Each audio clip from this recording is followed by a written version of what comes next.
We're going to go ahead and call the workshop to order for November the 21st. This workshop is for discussion on the proposed downtown overlay district. We're going to try to do things a couple of different ways so that everybody has an opportunity to express their opinion and kind of take in some of the information that's been provided. So what I'd like to do is for the first, let's say, 10 minutes, 15, maybe 10, we're just going to do more or less like an open house style, where everybody is welcome to talk with the city officials that are here in the room. Everybody is welcome to look at some of the storyboards that are provided by the planning department. We're going to do that till about quarter till, and then we'll reconvene in a more orderly fashion and take public comment and have some discussion from the planning department and have any questions from the council members answered then. So we'll come back to order at 5:45. How's that? Okay.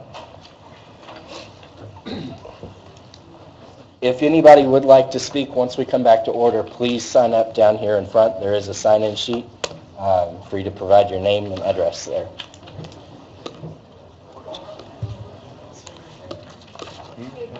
Yes, ma'am. Settle down. Wound up. Bring it down, buddy. Bring it down.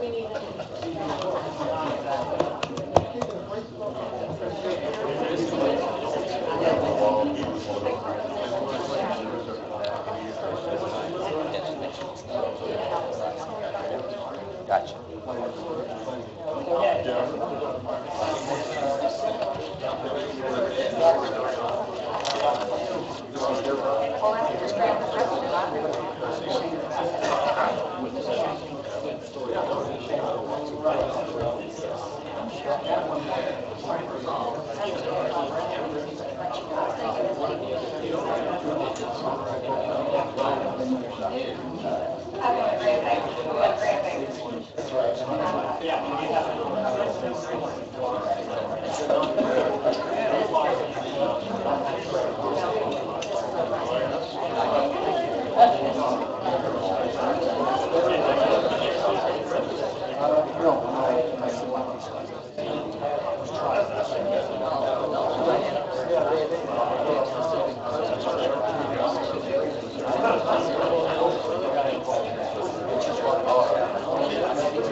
I was just talking with him. Overall, looks nice. I can't go back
He mad?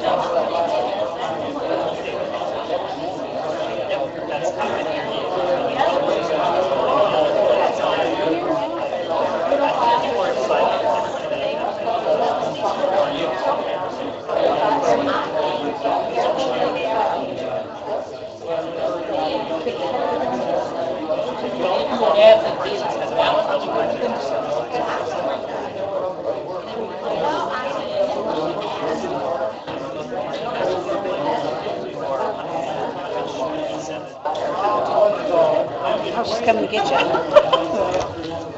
you. If we could come back together, we went just a few minutes over, which is better than I expected.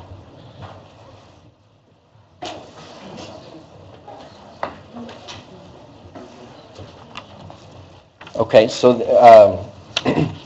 like as I said before, a portion of the workshop is really to make sure that the maximum amount of information is available for everyone present. At this point, I'd like to move into the time where we can hear from constituents' concerns, and then we will go on to council questions or any additional information from the planning department. In a council meeting, we typically do public comment for 3 minutes.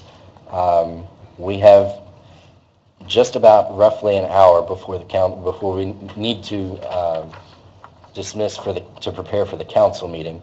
And it looks like we have several names here. So if we could, 1, 2, 3, 4, 5, 6, 7, 8, 9, 10, 11, 12, 13, 14, 15.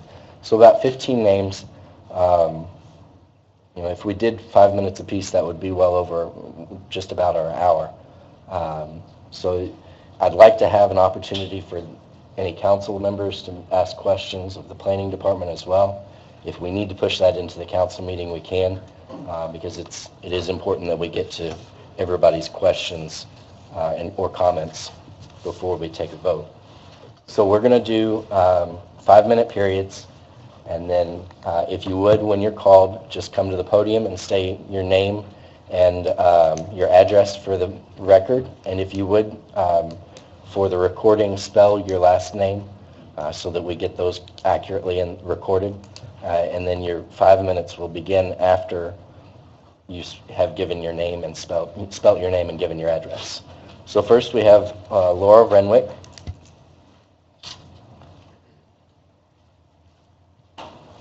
Hello, I'm Laura Renwick, R-E-N-W-I-C-K, and I'm here tonight representing Indiana Landmarks. We have our office at 115 West Chestnut Street, which is right outside the proposed district. The parking lot that adjoins our property is within the proposed overlay district. And we, as an organization, we're overall supportive of the goal of trying to bring more residents downtown and increase the density downtown, have more people living down there. I think we agree that would be a great thing for downtown Jeffersonville. We do have some concerns about some of the details of the proposed ordinance, particularly the scale and height of the new buildings that would be allowed under it. We do feel that there are certain areas of the district where those heights would be appropriate, perhaps along Court Avenue or within the Arts District, maybe even the Foundry lot.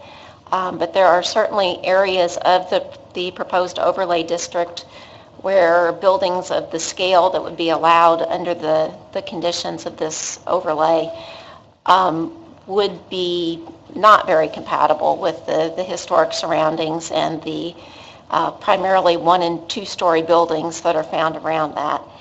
And we're concerned that allowing this greater density within those historic areas would really incentivize demolition of those historic resources to create bigger buildings.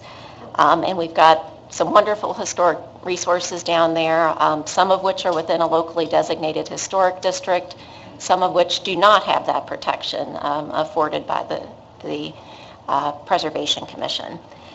And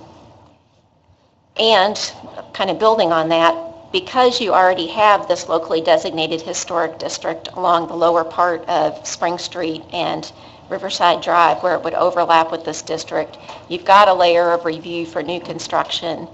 Within that, the Historic Preservation Commission looks at any new projects there. It's a little unclear exactly how that would interface with the review of new projects under this proposed overlay. If the Preservation Commission, for instance, were to deny a project, how would that, would the downtown overlay then try to overturn that? How could that be appealed? And it's a little unclear how that process would work. So I guess the long and short of it is that we are supportive of the idea, but I think that it probably needs a little bit more work, just to kind of fine tune some of the points and to get a little bit more input from the stakeholders. So thank you very much. We appreciate the opportunity to talk about this. Thank you. Deborah Henderson, excuse me.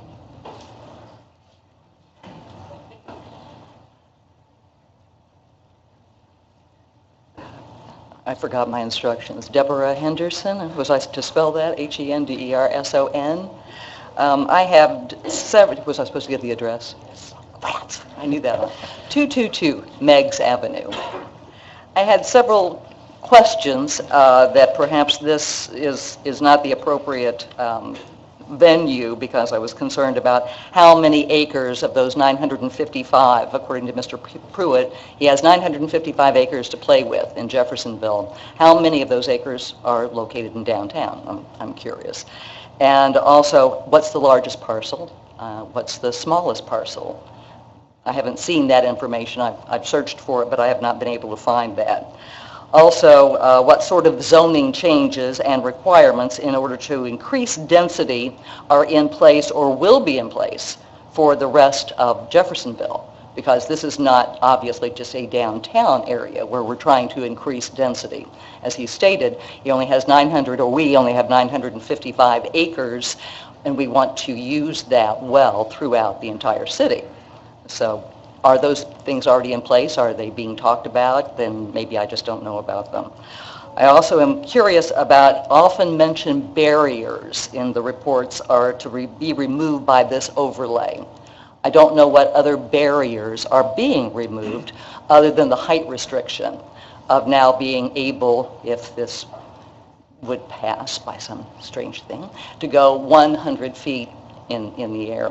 Another thing, the comprehensive plan is often referenced, and in the plan it's stated that the need for building designs in the downtown area respond to their settings and are appropriate to the scale of the surroundings in the comprehensive plan.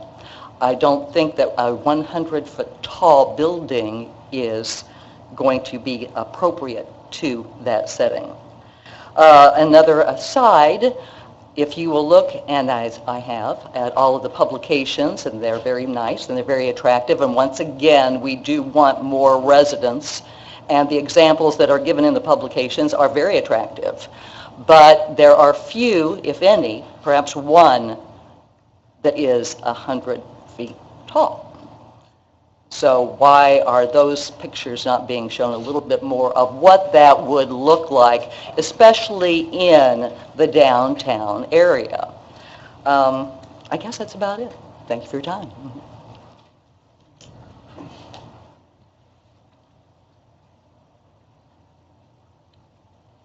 Ann Darku?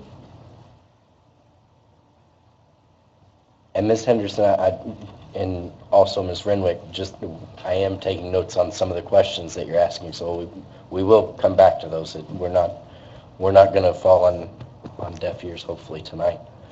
Yes, ma'am. Hello, I'm Ann Darku, D as in dog, A-R-K-U, and I'm at 603 East Maple Street. I have learned a little bit more about this, and basically, I'm glad I went third because I kind of mirror what the first person shared. And then to me, it just comes down to, not being as familiar with the process. Like, say this is passed, then what happens? And I agree that even if it means more money, and I do want density for downtown, and I want people to come here and be like, oh, this feels good to be here, and walk around in our downtown specifically.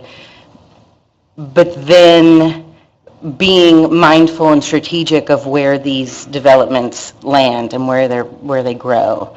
It was said much more articulately than I can say it, about just being complementary to the surroundings. And there's this insinuation or this concept, or maybe even a fear that it'll just be all of a sudden like 8 feet or 8 stories everywhere.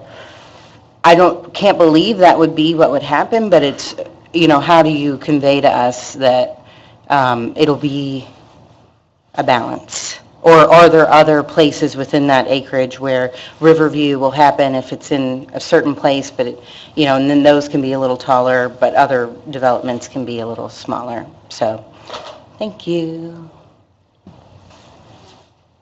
Case Kuiper?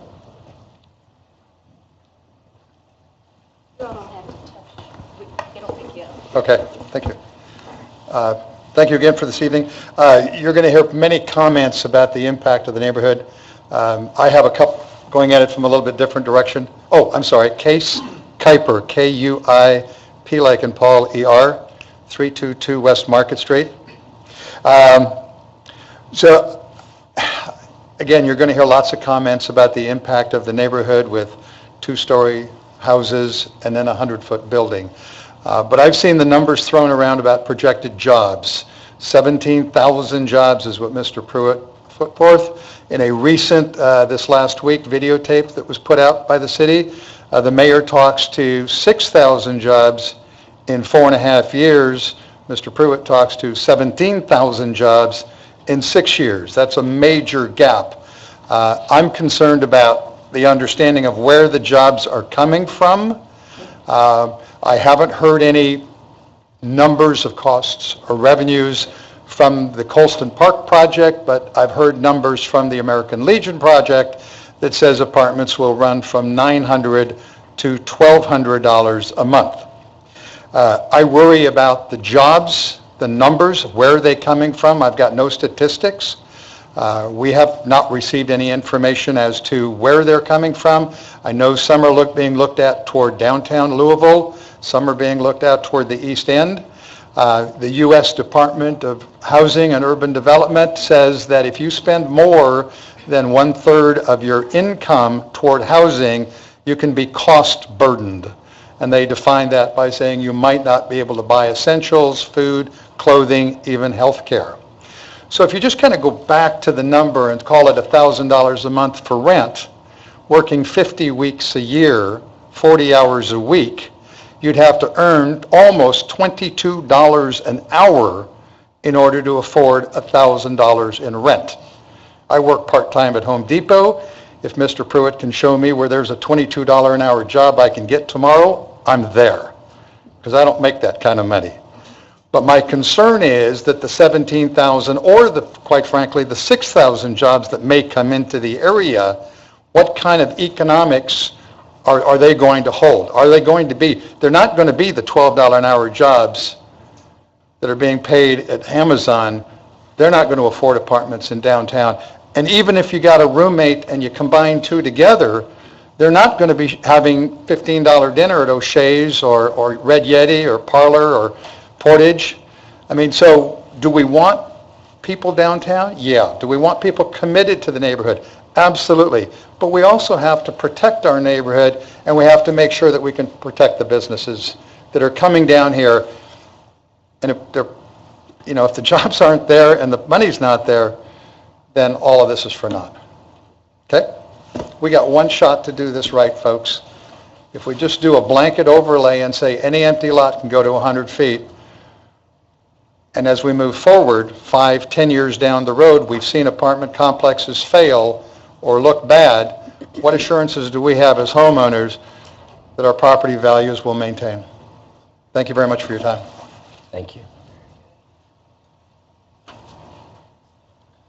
Is it Joe Rafferty?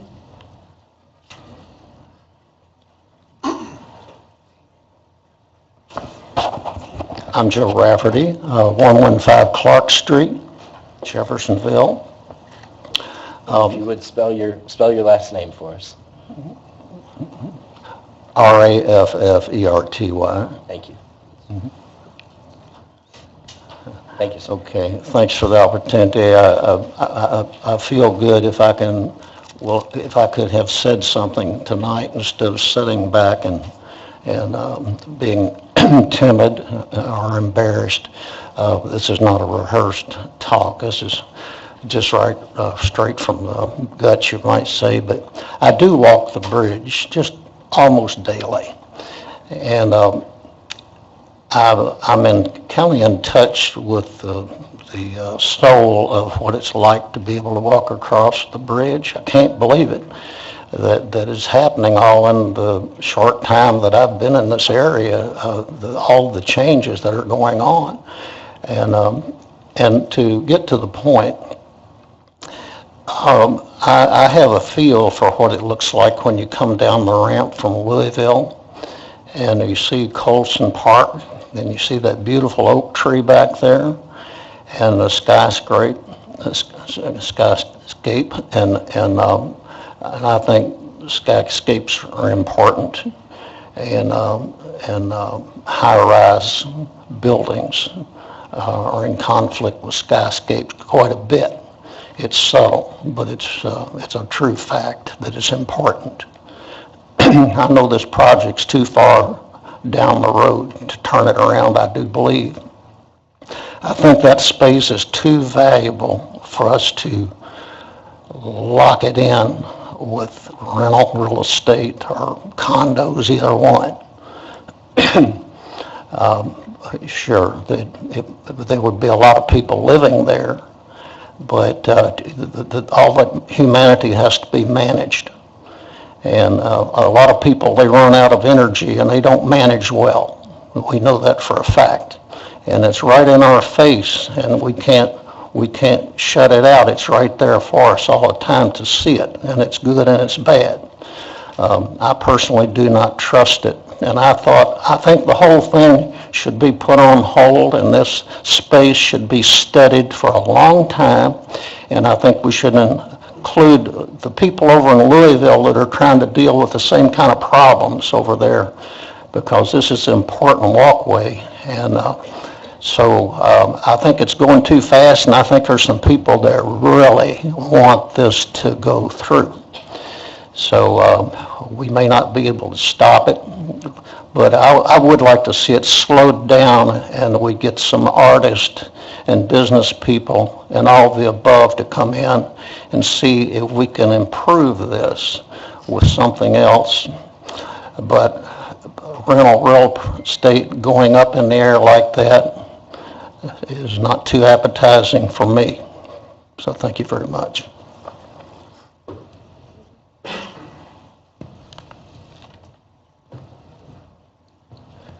Thank you. Walter Carrico?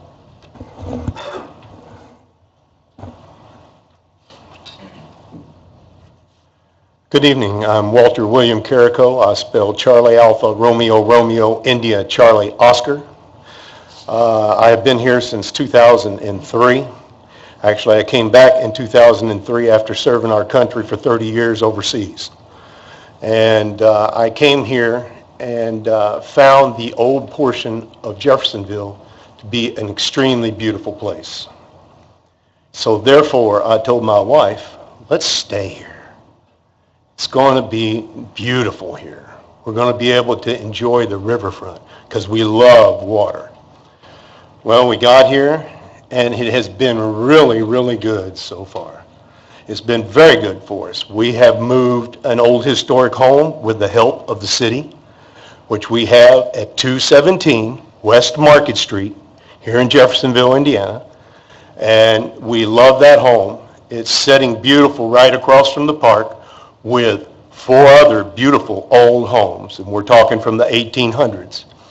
And pretty soon, our homes looking off the front porches is going to be looking over towards something that's going to be higher than 40 foot tall. And when I hear somebody say that we want to globally do something to say that, to change the height of something that is done and it's over with and it's signed for to 100 foot, and I don't know where it's going to, and I see something that's in general, and I have heard of in general before, and let me tell you, after 20 years of the military, we don't play war in general. We know what it is that we're doing. I am also for what I have heard earlier, homes that are owned by the people. I'm not looking for something to come into our old residence that will be rented, maybe with luck, if the people make enough money. And I'm hoping that you all will at least look at this and see it in a different light and understand that whatever goes down in this city, especially in the old areas and some of the other areas as well, once it's there, it's there. And you won't see it move neither, regardless how bad it looks. This doesn't tell me what block, it doesn't tell me how high, it doesn't tell me what the costs are, it doesn't tell me the amount of apartments, and frankly, I think we're only talking about one piece of property, and we all know which one it is. And I would appreciate you thinking before you go on ahead and say, oh, let's just go with it, it's easy to do, and let's move it from 40 foot to 100 foot. And then anywhere they want to include behind my home on the other side of the wall where I won't be able to enjoy seeing the river no more because somebody might put up a high-rise, then we can stop some of this. Try to keep the flair of the old Jeffersonville city where it belongs and still move people in. I say we need people, yes, but we need to be smart in what we're doing. And I think that if you all would just think about it, and we go one by one, and if you want help with each individual things coming into the downtown zones, we'd love to get with you and work with you on a project to make sure that it fits. That's all we're saying. And I appreciate you hearing me tonight, and I hope that you'll rethink, if you're thinking about voting for it, to vote for keeping the clearance the way it is. Let's go piece by piece and look at it and see what we're putting up. Thank you very much. Thank you. Kate Miller?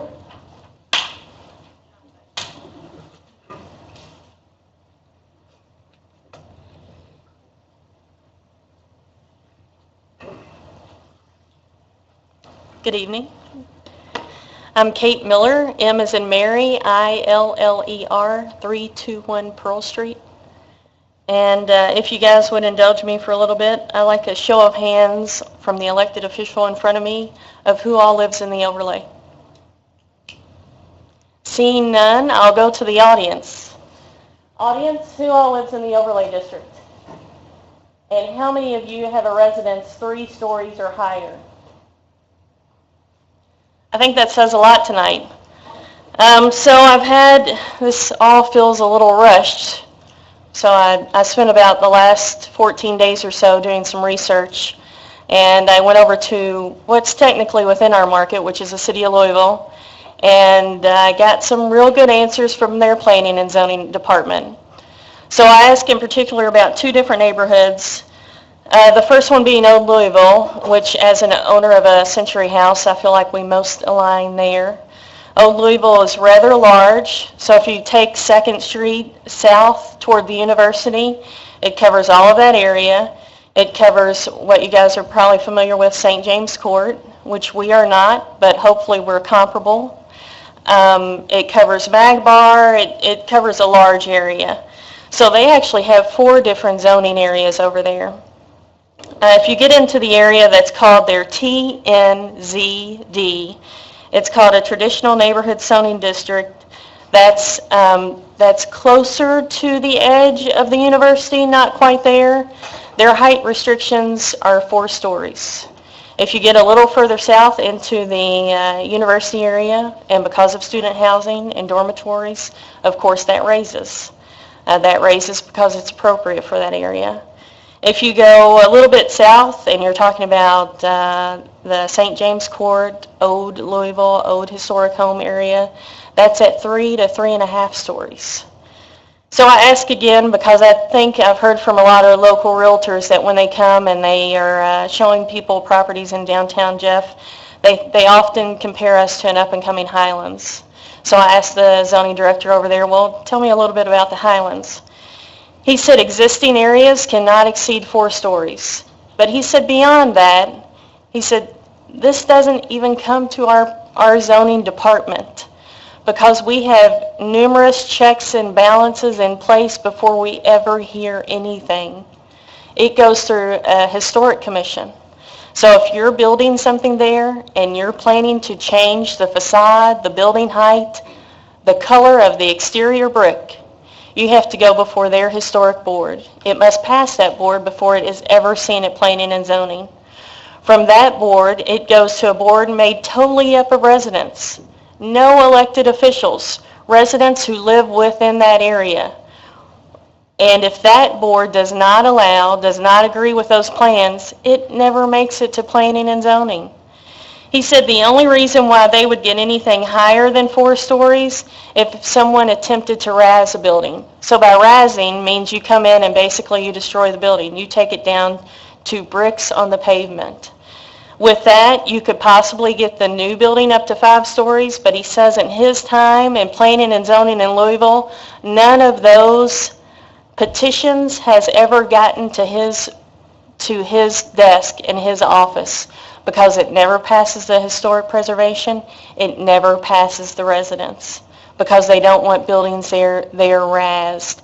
They want to build on what they have. I think that may be the most important part of this, is what we have going downtown is something special. And I think that's what we're all saying here tonight. I think that's what the city's saying.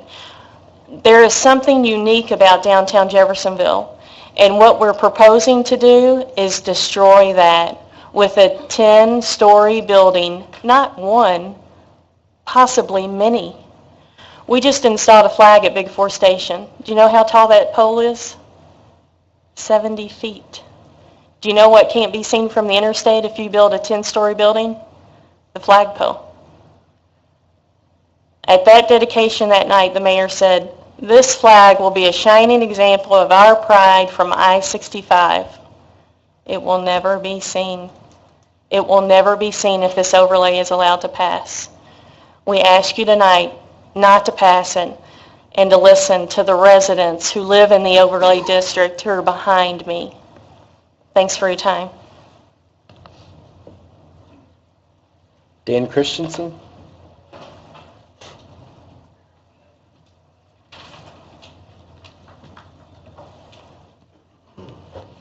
Hello, I'm Dan Christensen, Christensen. I'm 415 Meigs Avenue. I've had the same feelings that a lot of other people have already stated tonight. I would love to see a lot more housing in the downtown area, all the vacant lots, all the empty spaces there, with affordable housing coming in. Some of it could be multifamily and a lot more of it being owner-occupied. A lot of the meetings and everything that I've been to that were when we started our neighborhood association and all, a lot of the problems that we were having in the neighborhood was related to rental property. And that was always the biggest problem. Nobody took care of the property, nobody took care of a lot of things because it was rental property. Well, we don't really want to see it start going back to rental property now. We would like to see the owner occupied, all the lots filled in, and get as much housing in there as we can. You know, but it's not going to do us any good if people come in, if they build just houses there, and then people rent the houses, they don't take care of them, there's no upkeep on them, and then our property values go down, our housing goes down. We don't want to see that again. So I would like to see, you know, as much housing as we can get in there, and definitely not raise the height restriction. I don't want to be looking at high-rise skyscrapers. You know, if most of us in the downtown area wanted to do that, we'd move to downtown Louisville. You know, I don't, 40 feet is plenty high enough. I don't, you know, let's leave it at that, and let's get all the empty lots filled in with housing. Thanks, Dan. Is it Beverly Carrico? Or Melody Carrico, I'm sorry.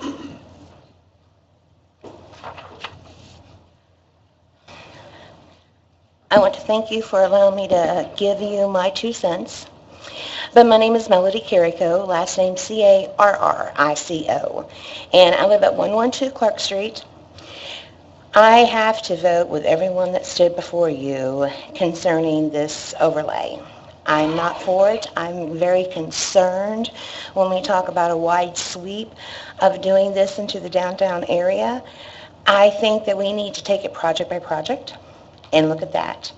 I've lived in Jeffersonville since 1978 in the same residence. I've got a sweat equity. I'm owner occupied. There's a lot to be said about having your own home, planting a tree, mowing your yard. You build a whole new respect for your property. You have a respect for your neighborhood. You have a respect for your city, your community, your neighbor. Tenants don't have that respect. And I have that same kind of environment down on Riverside Drive, where we do have some, rental property. And we run across, once in a while, we'll get someone in there that is not, they don't respect what's going on around them. They can't respect what's going on around them. They didn't do that. I would just like for you all to make sure that we need to be smart about what we're doing. Our growth needs to be smart. Like we've said, many before me have said, it needs to be smart growth.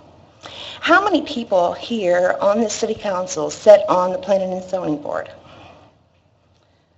We've got 2? 3. And none of you all are really directly involved with the downtown area as far as living down there. I would think that maybe if you find this to be something that you do not, if you find yourself to be biased, it might be an opportunity for you to step back for the good of the city and step aside on this vote. And see, I think you need to listen to the residents that have been there for a long time. I appreciate your time.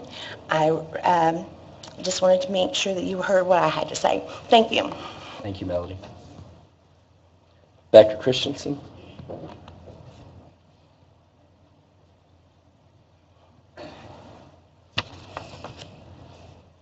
Good evening, I'm Becca Christensen, Christensen.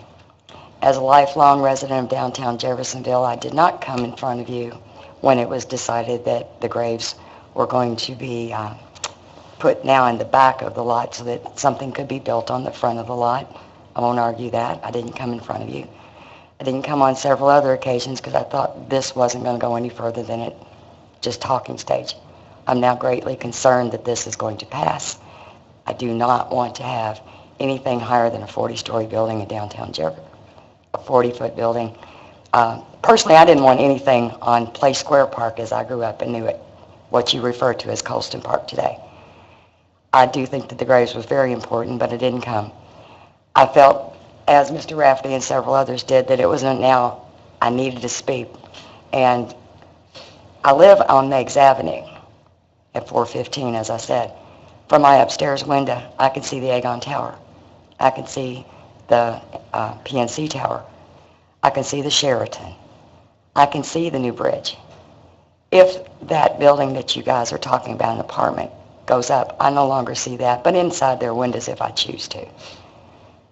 The street, the skyscape, as was mentioned, if you're in Big Four Station at any time on a beautiful summer or fall or winter evening and watch the skies, you won't see that from Big Four either. I don't want to take up a lot of time because you've got a lot to do, still people to talk, but I just felt that I needed to come. I remember what urban renewal was back in the 60s. I now look at Kemp Apartments all in the downtown. Doesn't fit, never did, isn't going to. I have great concerns that although they're lovely, they don't fit. So please consider what others have said this evening. You don't have to rush this through. We've got holidays coming up. Talk it to death. Sometimes they talk things to death in the city of Jeffersonville. Talk it to death. Talk to the residents, the business owners. There are several here that actually do live and work in downtown, as I do. I don't believe you have near enough information to go on something that's going to change our downtown for a lifetime. Thank you. Thank you, Becca. Pat Barrow?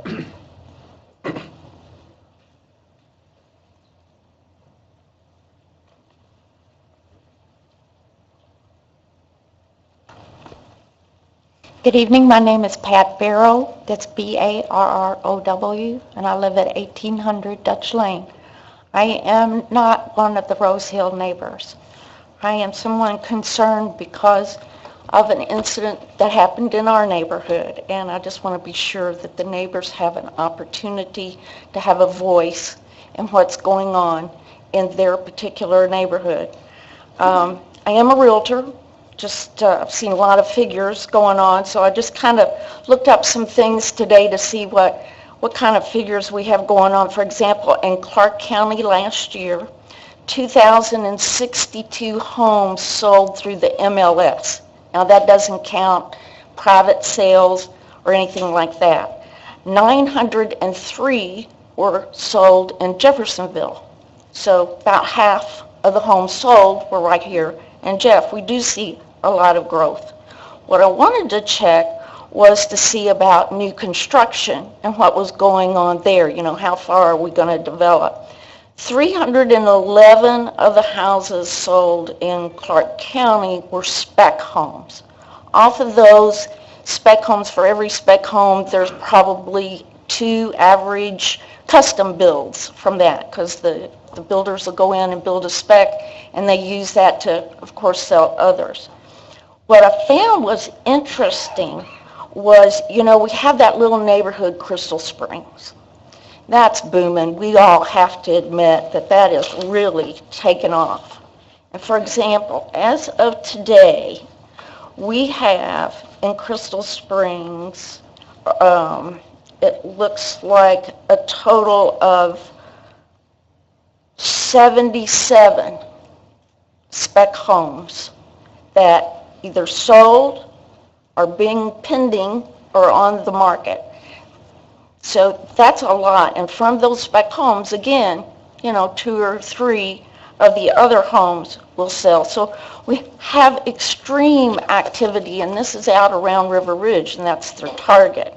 I even called some apartment complexes and found that they are not totally full. For example, one in particular, Hidden Creek, said, you know, they're only at 90%, and there's more to be built out there for apartment living. And those apartments will be adjusted so that the people at River Ridge can afford, you know, to live there. So I kind of wanted to share that with you since I'm not a neighbor, but I also have a couple articles, and I just want to read a couple things in it. It says, it's a long-held belief that rental properties hurt the values of nearby homes. Buyers are definitely concerned about too many renters. People are less inclined to make an offer on a house that is a street filled with apartment buildings because they perceive the area to be more congested, have less parking, and consider the residents more transient. Goes on to say, in general, renters don't participate in their neighborhoods the same way as homeowners do. Because they are more transient, renters are less likely to participate, in neighborhood associations. At the same time, homeowners are more likely to be political force to be reckoned with because they're expected to remain in the neighborhoods. I think we see that tonight.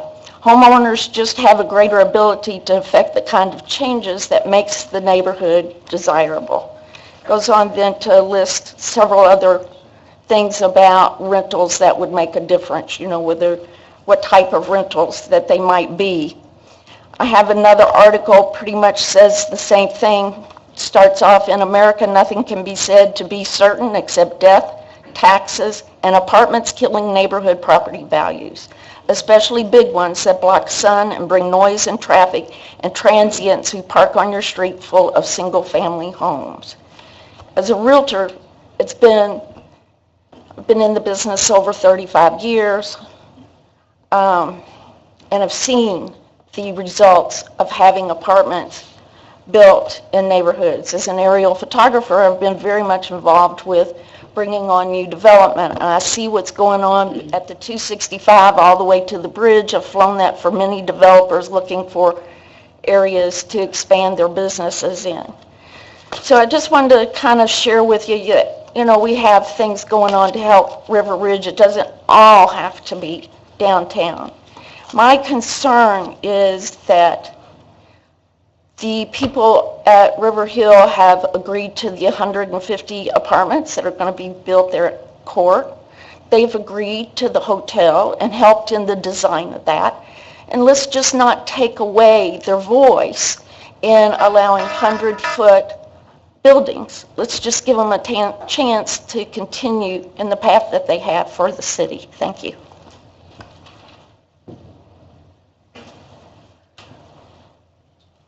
Thank you, Pat. Chris Harrell?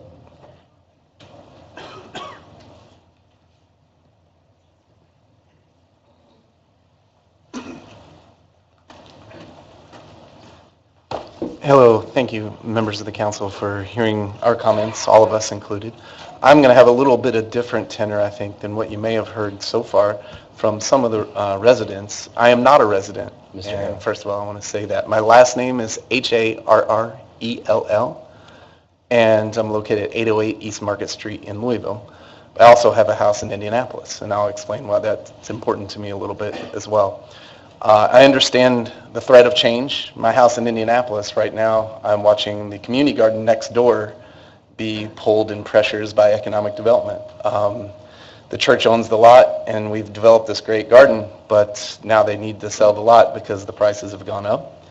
And so that makes me rethink how I view my house in Indianapolis. I'm down here most of the time now anyway. I'm from Jeffersonville originally. And so when I look at that, I think about how neighborhoods change and how they change for the better. I don't necessarily look at losing the garden next door as bad, but I also look at it as a change. I see, and I want to laud the city of Jeffersonville and the planning department themselves for taking these steps, because I think the goal is to try to help focus better development. Left as it is now, and one of my greatest fears is unbridled development without restraints or without rules. And the good thing I see here is what this is going to allow is a focus on quality materials and a focus on form that is currently absent. What I would hate to see my hometown suffer is really poor quality materials and build coming in.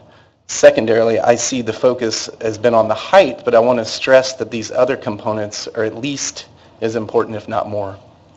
And I want to double down on that. Form and quality of build, to me, trump the size. Now, I'm not going to say what is an appropriate size. I think you've heard some comments tonight that are on point in some regards. But I also, from the developer's perspective, if they're going to invest in my hometown, I want them to be free to do so. To a point. And what that point is, I leave that to the council and others to determine. I have two other small comments, is the concern related by Indiana landmarks. I think that's a valid one in the point of demo and replacement pressures. I'd like to just learn more about what the existing historic preservation, where this residential overlay district would be with the historic. So maybe you could prevent that concern from happening. And two, I have just a minor concern. There's some great quality infused in this, and I laud that completely. I just saw that vinyl windows are not prohibited. So you're going to prohibit vinyl material, but not vinyl windows. And I thought in a historic leaning district, in much of it, that was just a small concern. I really appreciate your time. And again, I think leading and moving forward as someone who created the Smart Growth District in Indianapolis and works in redevelopment all my life, it's exciting to see my hometown taking strides to build that tax base and to appeal to those like myself. Because as I'm looking for next steps, where do I want to be, Louisville or Jeffersonville? It's a toss-up right now. And these are the kind of things that want to bring people like myself and my girlfriend, and she really likes Jeffersonville. So, I mean, these are things we look at. So I really appreciate it. Thank you.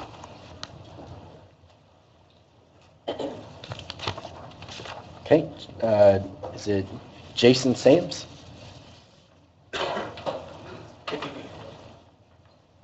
We'll hand out a letter real fast, guys. John?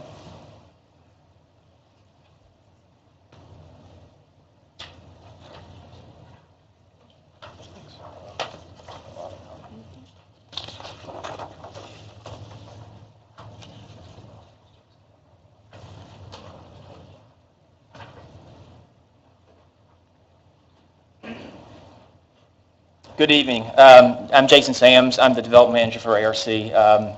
We are the developers that are developing the Town Place Suites there on 301 West Maple Street. My name is Jason Sams, S-A-M-S, for the record.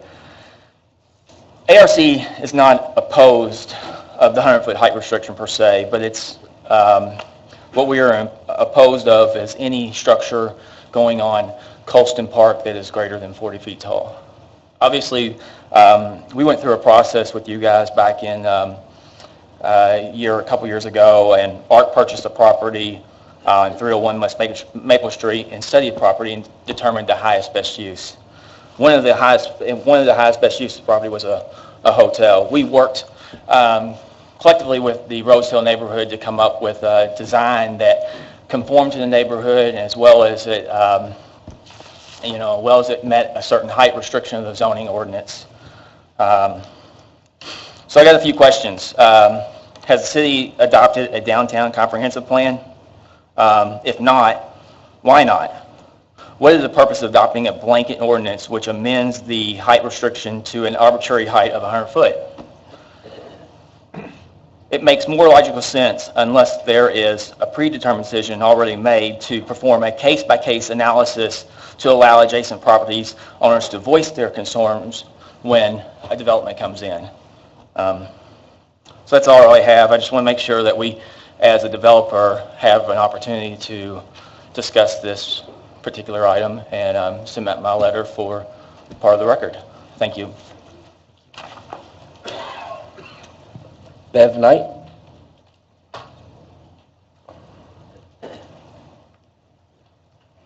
Beverly Knight, KNIGHT, 416 West Riverside Drive. And I've lived in my home for, I think, 14 years now. When I moved in, on both sides of me, there were apartments. Both of the homes were broken into apartments. In the time that I've been there, they've both been purchased and turned back into single-family homes, which is wonderful for our neighborhood, for me, for everywhere around. I would like to say, I think someone said that change is difficult. Change is, but I don't think we're opposed to change. I think that, as everyone knows, in this neighborhood, we've seen a great deal of change in the last few years. I know myself, I've seen a bridge go up in 3.5 years. I've seen another bridge be completed. We've seen lots of change in Jeffersonville. So I don't think it's change that we're opposed to. I think that it is making sure that it's the correct changes and what fits into our neighborhood and what's the best thing for us.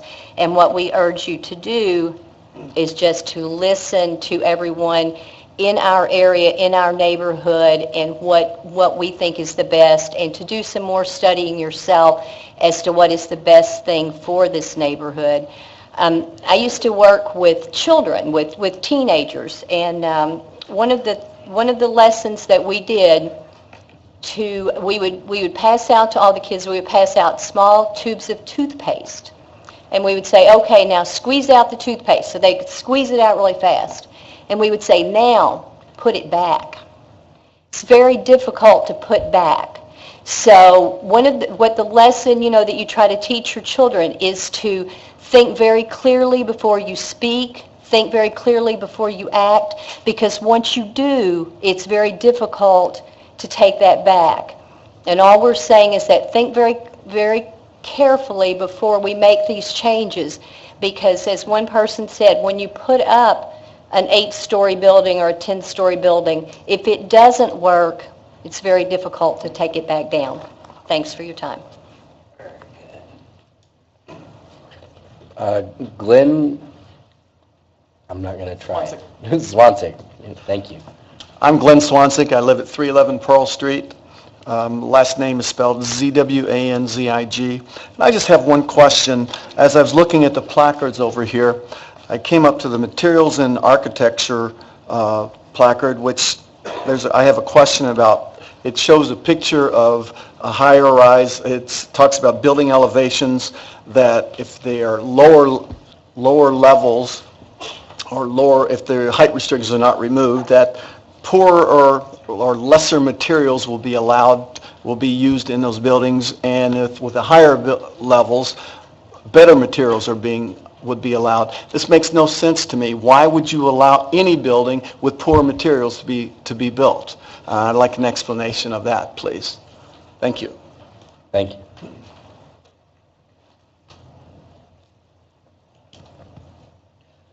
Okay, that's exhausted our list from the public. Mr. Pruitt, if you would come forward, would like to hear maybe some of your thoughts, and also if you could go through some of these questions that have been expressed. Absolutely. Thank you, Council, for holding this workshop. I'm glad to see, obviously, very multitude of public members here and interested parties. It's a good discussion when you have planning and the community together at the same time. Obviously, I'm Nathan Pruitt. I'm the planning director, in case anybody behind me doesn't know that. So I've got 16 responses. I don't know if I'm going to get through them in the time we have left, but I'll try. And I'm just gonna walk through them here. So the first thing that I would say is there's been talk about smart growth and where is this going to go, how tall. There seem to be some thoughts that this might be an unknown. What we did in the planning department is we decided that we need to make a strategic and targeted investment, allow for rather a strategic targeted investment from private dollars around public dollars already spent. So what we did is we created an overlay district which compartmentalizes that growth and that development and concentrates it in one area that we know is appropriate. And in doing so, it doesn't allow this uncontrolled, unregulated, anywhere development. It protects neighbors much more so. It defines materials and setback requirements and certain provisions such as the 40-foot building line maximum, and then after 40 feet you are required to step that building back, so it sets in more context to the street. What could have alternatively happened? I haven't talked about this in any of the 6 meetings that I've had with different boards and commissions. There was an alternative. There was an alternative to amend the downtown commercial zoning classification to allow for 100-foot buildings. What that would have done is it would have allowed any property zoned downtown commercial in any part of the city to go up to 100 feet. I felt that was inappropriate. That is not strategic, smart growth planning. Instead, we came up with a specific district where we have high investment, lots of amenities, and we want to bring those people to those amenities. So I feel as though this is the best result that we could have come up with for moving Jeff forward and meeting our housing demand. So I just want to say that as a broad stroke from the very beginning. There were some concerns about the local historic district and development pressure on properties, and some questions about what would be allowed as far as within that local historic district and how that conflict zone, if you want to call that, or that overlap is going to pan out and how that process works. I'll just let you know that by ordinance established, the Historic Preservation Commission was established, and as part of that, they are required to grant a certificate of appropriateness for any demolition, alteration, or construction within the local historic district. So anything that would be proposed, and you all have that handout there, it's a small 8.5 by 11, anything that is in that red T-shaped district is already protected as a neighborhood, from a neighborhood standpoint and individual structure standpoint. Is there any way to put that up so that everybody in the audience can see it? Is that projected? If this is working, yes, and if I could get some help while I'm explaining the rest of these comments, I don't want to delay any further. But so I think there was another question about density around the city and what we had plans for. Obviously, we're talking a lot about downtown with this overlay district, and there's been the housing report that came out, which talks about our overall needs and our housing growth, 4,700 new housing units. I will tell you that yes, the planning department started with downtown and proposed these changes, and then we're moving on from there, and we'll go into the zoning code in other parts of the city, the R districts and the M districts, and we're going to be proposing modifications to those as well so that we can better meet our housing demand, and we'll be presenting those to Plan Commission and Council in the future. So yes, we are expecting 65% of those 4,700 housing units to be outside of downtown. Only 15% is what we're trying to achieve in downtown. So it's a balanced approach. As far as the comprehensive plan is concerned and a downtown plan, a comprehensive plan, we have one comprehensive plan for the entire city. We do not have any local area plans or neighborhood plans. I'd like to change that moving forward. We have a comprehensive, a long-range plan on staff, and we're going to hopefully work on some of those in the future.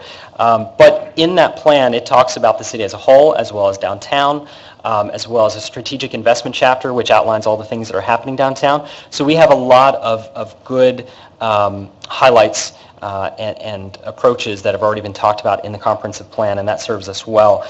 I do want to say that there are dozens and dozens of citations within our comprehensive plan that talks about our housing need, our housing growth forecast, where we are lacking. We lack diversity. 71% of our housing units are single-family residential detached.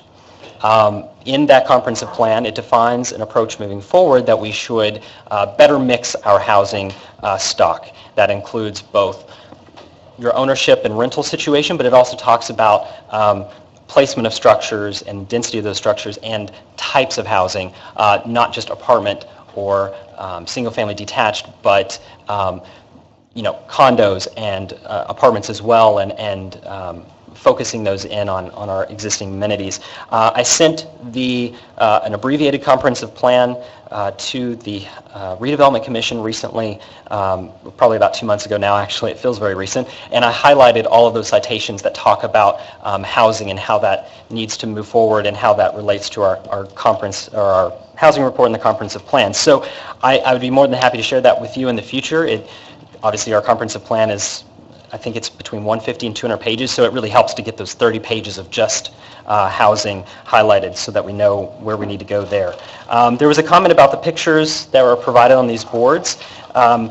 Yes, those pictures are not all 8-story buildings. That's because the planning department does not believe that we are going to have 8-story buildings on every single site within this overlay district.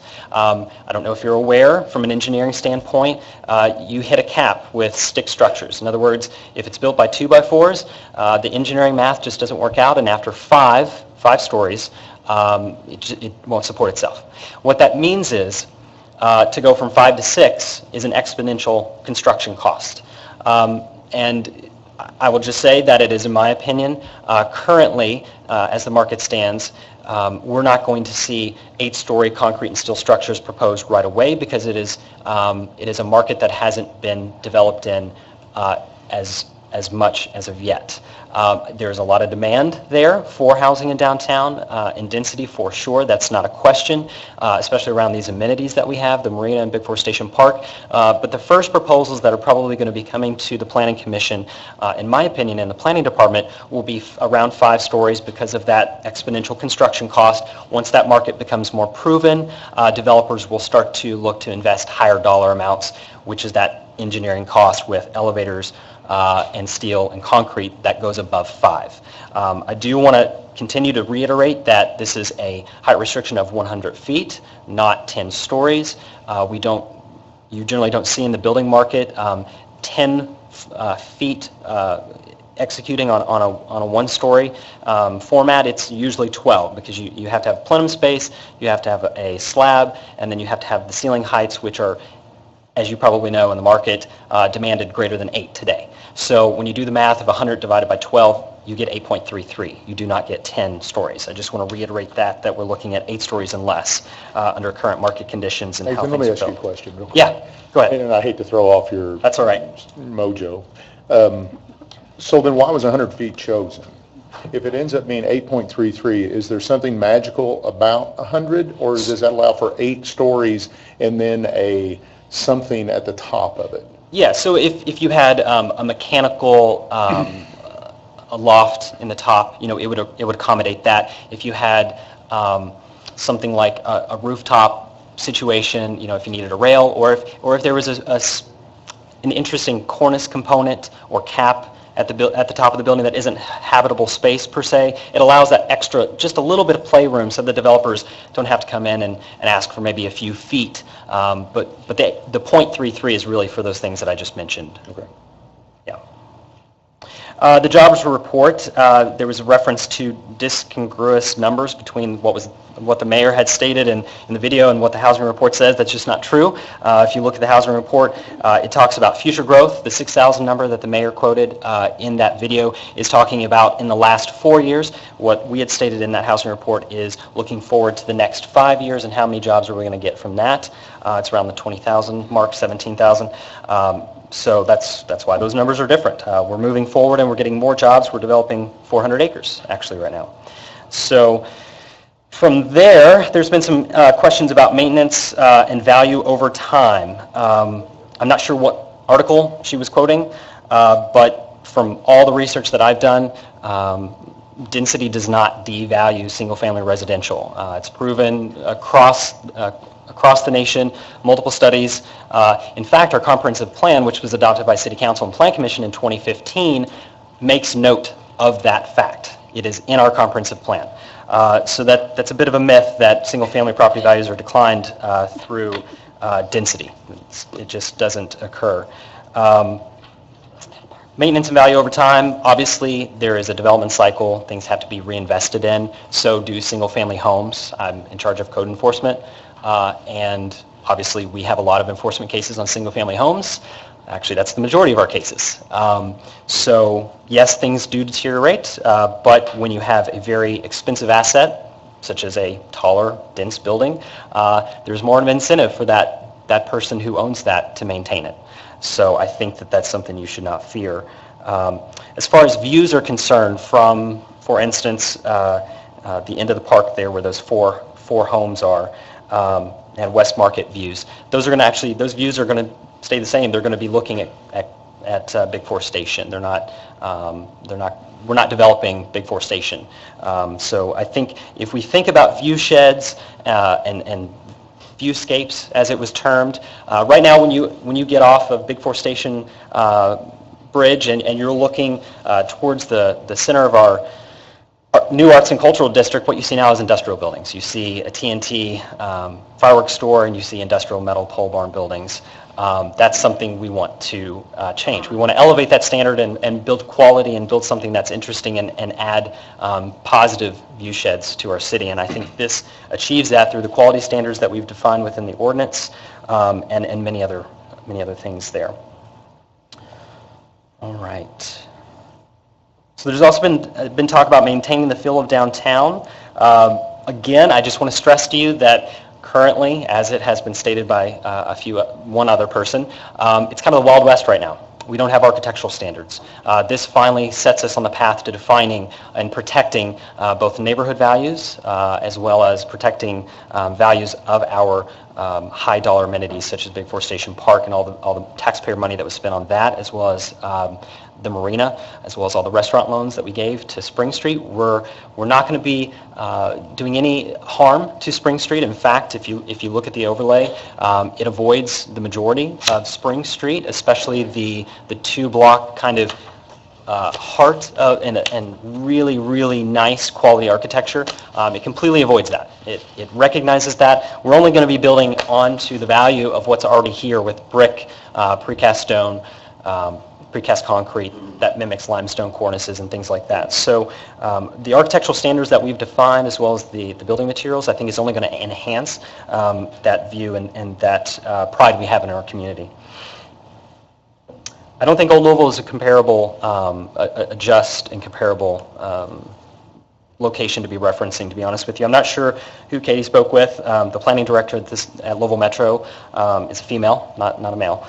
So I'm not really sure. She may have talked to one of the planning managers. They have a very large planning department. She probably didn't. Doesn't matter either way, but Old Louisville is something that has not changed for a very, very, very long time. That is not the case with downtown Jeffersonville. Downtown Jeffersonville has had development in the 2000s. The Cluckers building was built in 2000. The Big Forest Station obviously was just recently completed. We have the marina that's also been built. So I just want to draw your attention to this overlay district map. We were very intentional and strategic about where this encompassed. And if you look to the far left between I-65 and the overlay district, it does not include any of that Rose Hill area to speak of. It does include a couple of properties that abut the Big Forest Station pedestrian bridge, but for the majority of it, it does not touch that area. We were as sensitive as we could be to really allow all these opportunity sites to develop around a changing downtown, but then also allow the existing high-quality parts to remain as they've been. All right, it looks like I have 6 more. The flag at Big Forest Station. I just want to put it out there that one of the primary goals of having that flag in that position, where it is positioned, is so that people exit Big Four Station Bridge, and that is their first line of sight view. Yes, I-65 was mentioned. I think you're still going to be able to see it, although when trees are leafed out, it's very difficult. I've been looking to the right as I've been driving into Jeff, and it's actually hard to see today because there's still a bit of leaves on the trees.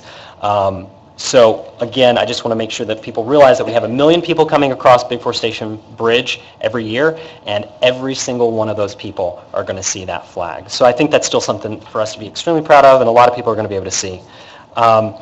So there's been a talk about owner-occupied housing units, and maybe that's the direction we should go downtown. I absolutely agree that ownership is a great thing for the community. I absolutely agree with that. 65% of the new housing units that we are projecting a need for in the city of Jeffersonville, in the housing report, are expected to be in the suburbs, and many of those will be single-family residential. We're not shying away from that fact. We want to continue to build places for families to live, to have that option, but we need options. And that's what we're doing here today, is providing options and some room for some density. There was a note about Plan Commission members sitting on City Council and Plan Commission, and maybe they should step aside and not vote. I'll let legal maybe kind of tackle that if they so wish, but I think there's no conflict of interest there. I think you represent constituents as an elected official, and you yourself, by statutory regulation, have been, as City Council, required to appoint people to Plan Commission for that purpose, to represent the public. So I just want to say I don't think there's any voting conflict there.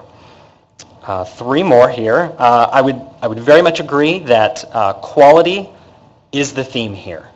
We want to create a quality environment. We want to build off of what we have. We do not want to degrade that. And right now, it's a little bit like the Wild West. We don't have many controls.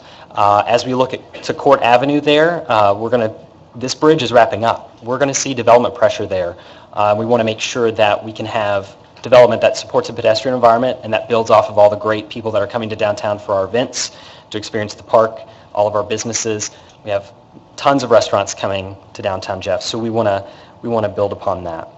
I'll just put this out there. The Marriott was left to 3 stories. I was not planning director at that time. I think that was a missed opportunity, maybe go 1 additional story at minimum, to allow, obviously, a very big need that Louisville Metro is actually seeing right now with need for hotel rooms to support tourism. I think that would have been a great thing to achieve there. Obviously, I wasn't planning director at the time, so don't hold that against me. I would have pushed for maybe a little bit more happening there. And again, materials. Materials are very important.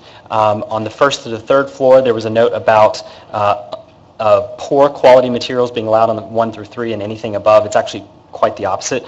And we prohibit materials that are of poor quality. Things that are of good quality, but not the best visually, we restrict to certain percentages on 1, 2, and 3. And the high-quality materials that we really aesthetically as well as structurally prefer are permitted on 1 through 3. And the first is the most important, and then there's a gradation of what's allowed beyond that. And that's in the overlay district. That is in the overlay district, yes. Current. That's in the overlay district, That's yes. Not current. That's No, not we do not have current. any controls currently at all. There are no standards. There are no aesthetic standards other than, like I said before, the Historic Preservation Commission, established by local ordinance in that T shape, they do have a say in what is modified or built in that area, but that is it. And I would venture to guess that that's less than an acre. Well, it might be a couple acres, but it's a very small percentage of the entire city of Jeffersonville. So, in conclusion, that's all the response to the Q&A that I had. Hopefully, I met. I had responses, and the questions were met with responses. Again, I just want to bring you back to that comprehensive plan that was adopted in 2015, and I'm just going to read this real quick statement. And in our vision statement, this is what we came up with as council, plan commission, redevelopment, and all the other boards and the public meetings that we had. The vision statement for our community reads as such, where Jeffersonville should be moving towards. Building upon Jeffersonville's position as a gateway to Indiana and a regional location, the city will define itself through vibrant downtown living options. And that's what I'll leave you with. So thank you for your time, and thank you to the public for coming tonight and having this discussion. I'm sure are some questions among council members. I have several that I'd like to go back to, but we're going to pause here for now because we're about 2 minutes before we're supposed to start the actual meeting. But if the council will allow, I'd like to move this particular topic up to the top of the agenda so that we can continue this conversation and move forward. So, but for now, we're going to adjourn. We'll take 5 minutes and come back. Thank you.